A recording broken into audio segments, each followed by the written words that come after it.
Let's say your camp's in bear country and infested with insects the size of your palm at that. How, pray tell, would you overcome these problems? With a good old campfire, of course. But unless you're a fire-breathing dragon or a firebender, you can't possibly keep it going overnight. Or can you? Well, with the 7 hacks that we're about to teach you in today's video and a few handy-dandy tools available, you can. First up, get a handle on the half-inch rule. Before you click away thinking there are hard math problems ahead, let's assure you there's no such thing involved. The half-inch rule is simply a way to eyeball the amount of wood you need to feed into your campfire to keep it burning for a desired time, so you don't have to wake up in the dead of the night to get it going again. For all you know, a bear might be waiting for you to do just that.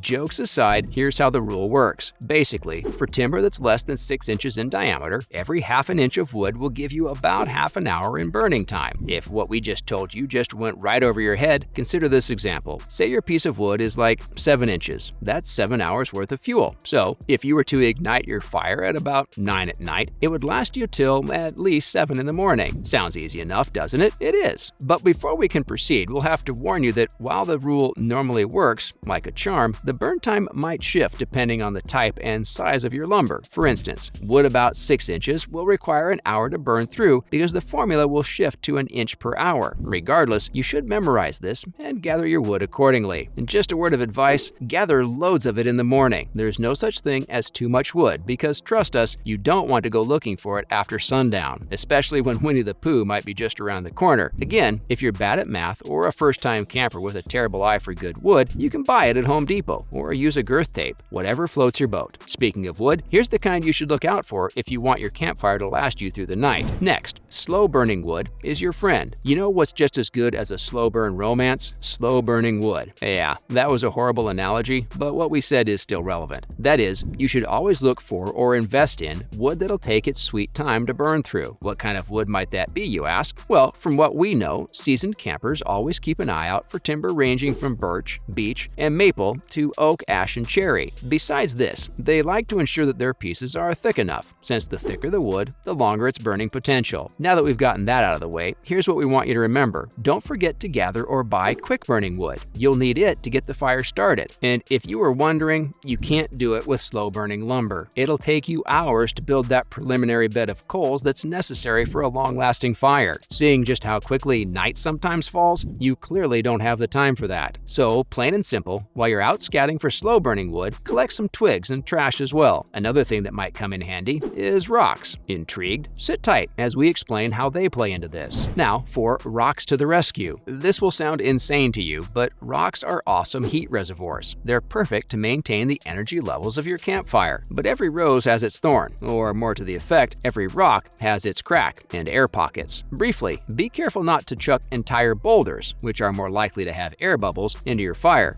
You'll have a bomb situation on your hand in no time because the rocks will crack and go kaboom. What you can do instead is use smaller rocks to build a sort of boundary line for your campfire. Every time you notice your flame lowering, you can stir a few pebbles into it and they'll help the flame grow higher again. Guaranteed. It's much better than using a boulder that'll result in you getting a permanent ban from your favorite campsite or even worse, a lawsuit from other campers. An added plus of this rock technique is that it serves as an excellent stove. But then again, only if you're doing things correctly and not preparing for a bomb fallout sitch. Fallout brings us to our next hack. Up next, ash cover 'em. Excuse the terrible play on words and focus on the hack at hand. The hack being using ash to reignite a fire. Simply put, instead of taking the pains to get a new fire going, that too in the middle of the night, just scoop some of the embers from your dying fire onto your fresh wood. With this trick, it doesn't really take a genius to guess that the embers will quickly set the new wood alight on account of how hot they are. A few veteran campers also recommend covering the ash-covered wood with another half inch of it. They think it makes this labor even more effective. Speaking of labor, do you recall the tools we mentioned at the beginning of our video? This is where you'll need them. No, not a screwdriver. A short shovel, in fact. To scoop the ash onto the wood, but beware, don't completely cover it. Oxygen and ventilation are key when it comes to fires. Want to know more about it? Say no more. And now, any ventilation is good ventilation. One thing that's just as necessary to your fire's survival as it is to yours is oxygen. This gas keeps your flames from dying down. For this reason, it's important that your pit isn't chock full of wood or ash. In order to ensure that that's enough air at the center of your fire, here's what you can do. Firstly, you can try to dig an air vent into the ground, a trench to be more exact. Secondly, and apart from that, you can try try moving the pieces of wood around if your fire is starting to cough and sputter. This will also introduce the air that's needed to keep the flames alive. If all else fails, simply get down on your knees, pull out a ring and say, "Marry me, Juliet." You'll never have to be alone. Sorry about that. Pull out a blowpipe and blow onto the embers gently. Do this till the flames start to twinkle again. Lo and behold, your fire's saved. It's so much work, isn't it? If only there was a way it could do all this for itself. Well, there is. Come take a look at it. Next, self-feeding fires are the way to go. Oh boy, calling this hack exciting would be an understatement. It's downright phenomenal, but only if it's built correctly. Fret not, we're going to teach you how to set its simplest version up. Start by burying two 36-inch pieces of wood at least 4 feet away from your fire pit. Once you've done that, place two 5-foot pieces on top of them. These said pieces need to be right above your fire ring and not inside it. Okay, so now the fun part. Starting at the bottom, start stacking your wood. Once it's reached the feeder, get your fire going. Drum roll, you have your very own self-feeding fire now. Each time that final piece of wood burns through, the one above it will take its place. See? Told you it's phenomenal. However, if you don't have the materials to achieve this particular design, you can also try your hand at the teepee. As its name implies, this design involves building a teepee-like enclosure around your kindling. Sit back and relax as we list the easiest way to build this bad baby. First things first, place your fodder, and this can be anything from newspaper to twigs, in the center of your pit. After that, start arranging your sticks. Remember that they need to be 6 inches long and at least 1 inch in thickness around it in a tent-like formation. Simply put, try to form a cone of sorts. Once you have your cone shape, light the kindling in the middle using a lighter or whatever other fire lighting tools you possess.